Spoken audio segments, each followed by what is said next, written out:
Assalamualaikum warahmatullahi wabarakatuh. Kembali lagi bersama saya Fitri Ramadana untuk melanjutkan tugas pada analisis kelayakan usaha, yaitu part kedua yang berisikan tentang standar budidaya tanam.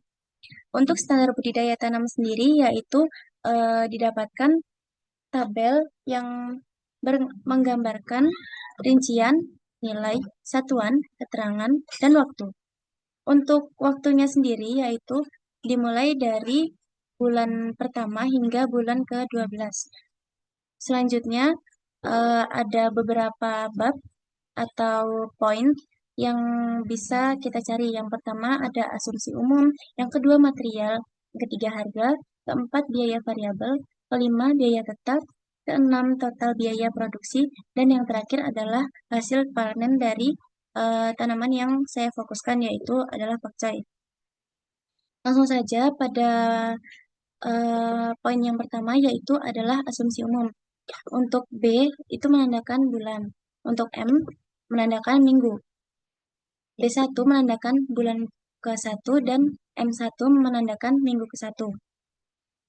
Untuk cara dari pembuatan tabel ini juga sudah ditunjukkan pada video yang sudah dikirimkan oleh Bu Fitria. Lalu untuk asumsi umumnya itu didapatkan 1 tahun. Jadi menuliskan 12 bulan seperti B1 hingga B12. Untuk lahan yang digunakan yaitu adalah 10.000 meter persegi atau 1 hektar. Sebenarnya pada lahan tom itu tidak hanya 1 hektar, tapi untuk budidaya tanaman pakcoy kemungkinan luas yang digunakan itu sekitar 10.000 meter persegi. Dan satu siklus produksinya yaitu selama 2 bulan. Jadi setiap 2 bulan tanaman pakcoy ini panen dan bisa didistribusikan ke tempat-tempat yang sudah bermitra dengan tani organik Merapi sendiri. Selanjutnya adalah poin material. Pada material sendiri didapatkan benih pakcoy, pupuk, pestisida, plastik kiloan, label, selotip, dan perawatan transportasi. Untuk perawatan transportasi ini dilakukan saat panen, yaitu setiap bulan kedua minggu keempat, atau B2M4. Di sini dapat kita lihat untuk benih pakcoy yang digunakan yaitu adalah 10 bungkus, yang dimana digunakan hanya 1 kali dalam 1 siklus atau 1 kali dalam 2 bulan hingga panen. Lalu selanjutnya akan dilakukan lagi dan hanya menggunakan 1 kali di 1 siklus sama seperti sebelumnya. Setelah itu didapati pupuk sebanyak 50 kg, yang dimana pupuk ini diaplikasikan pada saat penanaman dan saat tanaman sudah berumur 1 bulan. Jadi bisa dibilang mungkin seperti setiap bulan gitu. Nah, di sini sudah saya letakkan juga pada tabel, yaitu ada di B1, eh, M, B1 M1, dan ada di B2 M1. Nah, nantinya yang perlu kita perhatikan yaitu di bulan pertama dan bulan kedua saja terlebih dahulu. Nantinya jika sudah jadi di bulan pertama dan kedua, maka kita bisa menyeret tanda plus berwarna hitam ini hingga bulan ke-12. Nantinya akan menghasilkan secara otomatis untuk mempersingkat waktu. Seperti ini. Lalu selanjutnya adalah penggunaan pestisida 3 liter. Dan diaplikasikan sebanyak 2 minggu sekali. Di sini saya sudah menuliskan ada di minggu kedua bulan pertama, minggu keempat, lalu di bulan kedua, di minggu pertama, dan minggu ketiga. Dan nantinya akan diisi secara otomatis hingga bulan ke-12. Selanjutnya adalah plastik kiloan yang disediakan 3 pack dan nantinya digunakan saat panen saja atau untuk kemasan. Begitu pula dengan label dan selotipnya. Jadi itu seperti sudah 1 paket untuk pengemasannya yang yang berada di B2, M4. Begitupun seterusnya hingga bulan ke-12 di eh, dua di saat panen. Lalu selanjutnya untuk perawatan transportasi sendiri itu ada servis yang dimana dilakukan setiap akhir dari bulan kedua. Begitu seterusnya. Masuk ke poin ketiga yaitu adalah harga. Yang pertama didapati harga dari benih pakcoy yaitu Rp50.000 per bungkusnya.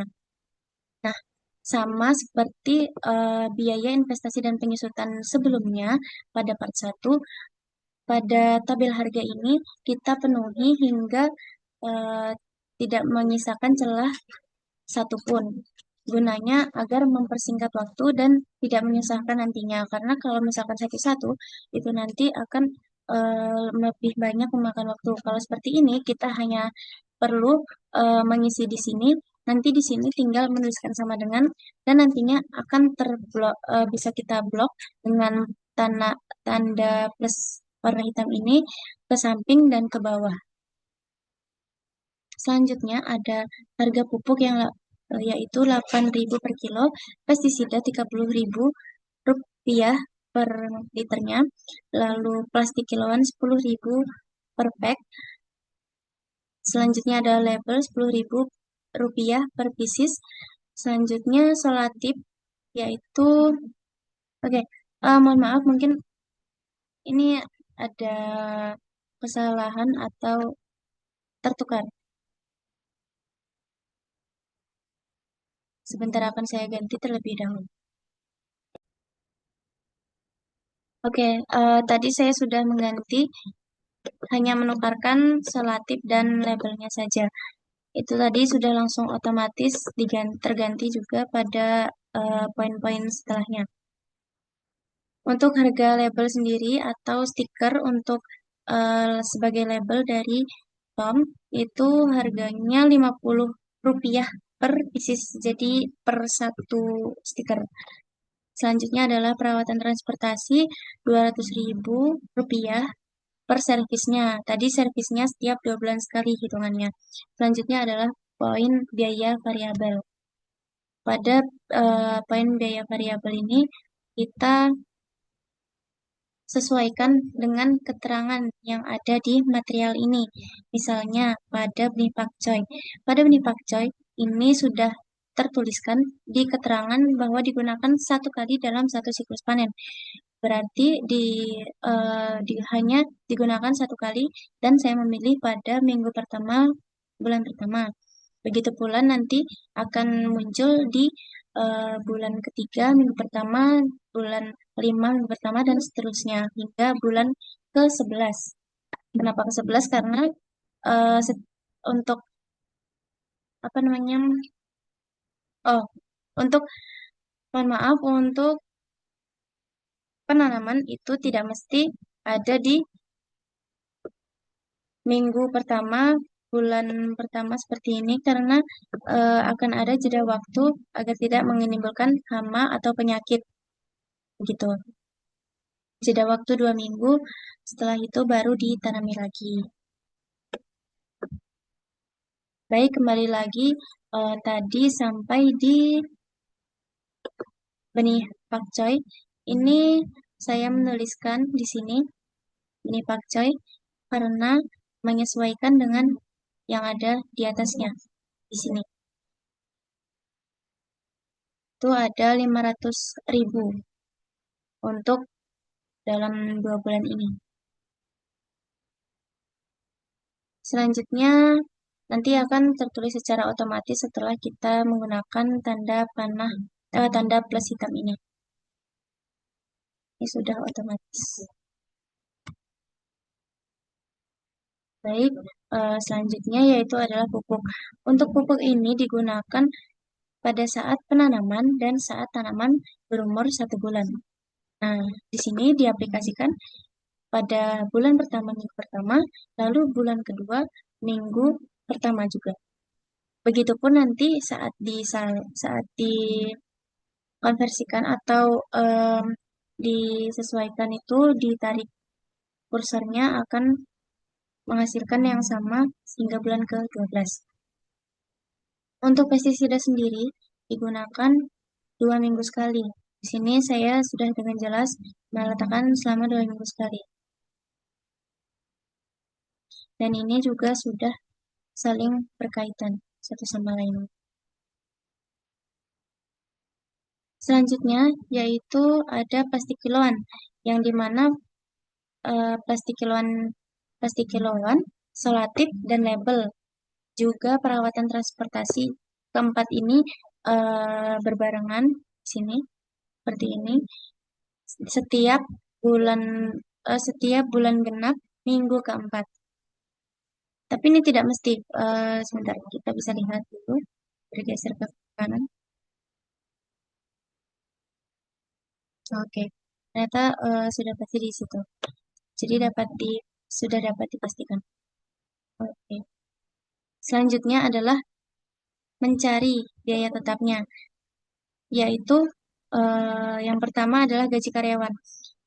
Jadi untuk gaji karyawan sendiri ini sebenarnya adalah 1.500.000 per bulannya. Namun, kenapa saya bagikan dengan 5? Karena rata-rata sayuran yang dipanen setiap bulan adalah sebanyak 5 jenis. Maka gaji karyawan untuk sayuran pakcoy ini bisa dihitung dengan cara membagi gaji 1,5 juta tadi dengan 5 jenis sayuran.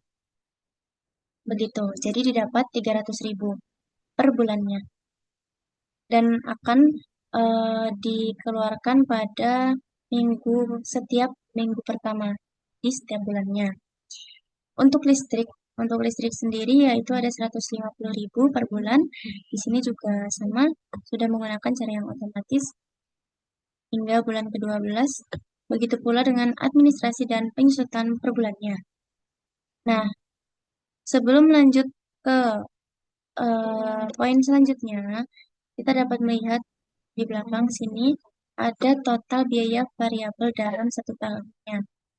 Di sini kita tinggal menjumlahkan.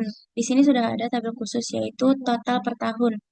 Ini dimulai dari biaya variabel dan dari benih pakcoy ini.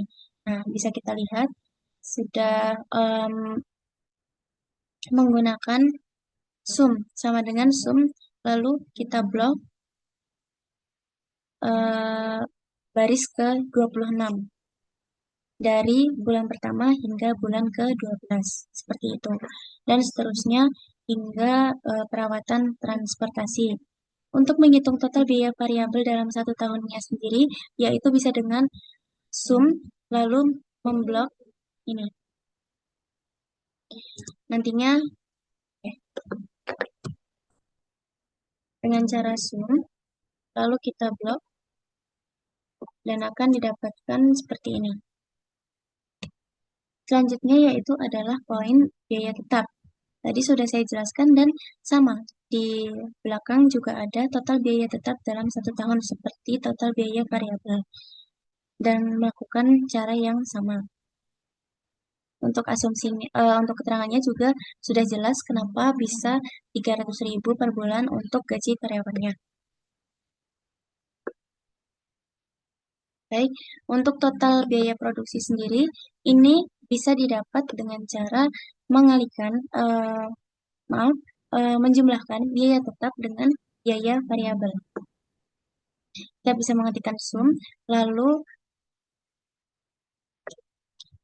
kita klik pada biaya tetap. Setelah itu kita beri titik koma, kita scroll ke atas, lalu klik pada biaya variabelnya. Kita enter dan nantinya akan didapatkan total biaya produksi. Setelah satu ini dapat, kita bisa menggeser kursor hingga bulan ke-12.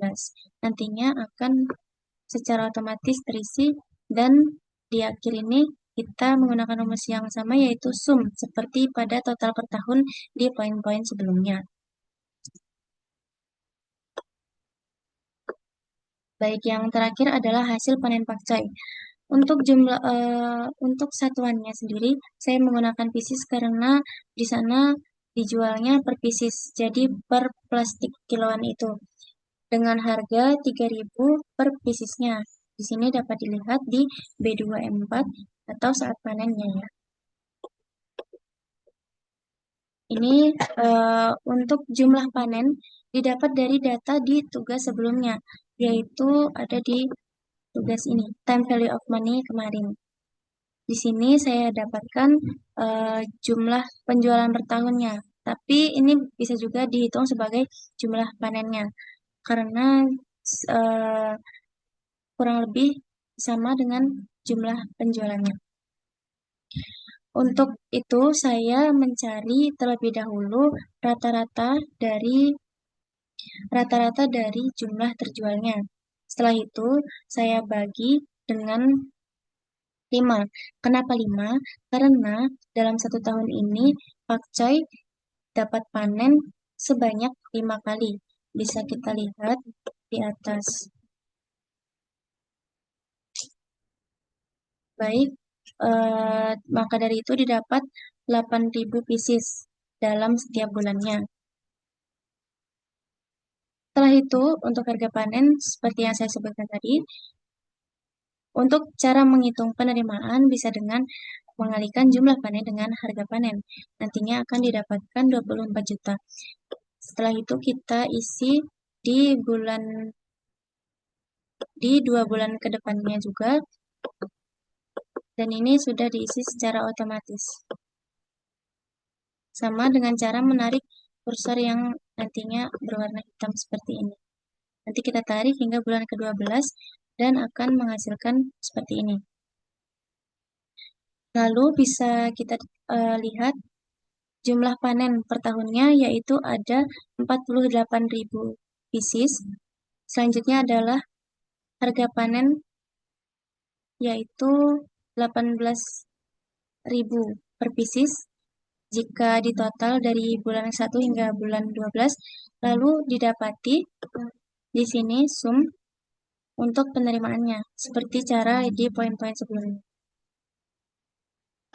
Baik, mungkin cukup sekian yang dapat saya sampaikan pada tugas analisis kelayakan usaha part 2 pada standar budidaya tanam kali ini. Saya mohon maaf apabila ada kesalahan dalam perkataan dan terima kasih atas perhatiannya. Wassalamualaikum warahmatullahi wabarakatuh.